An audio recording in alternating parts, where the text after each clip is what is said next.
বন্ধুরা, ফাইনালি আজকে আমাদের পেঁপে গাছের সামনে এসেছি আপনাদেরকে কিছু পেঁপে খাওয়ানোর জন্য।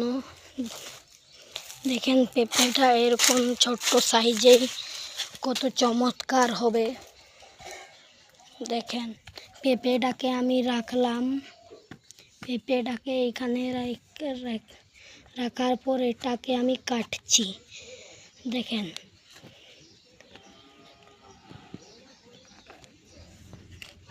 পেঁপেটা পুরোপুরি পেকে গেছে। পেঁপের ভেতরে এইরকম কালার, পুরোপুরি পেঁপেটা পেকে গেলে এই নীলচে রং হয়ে যায় পেঁপেটা। দেখেন বন্ধুরা,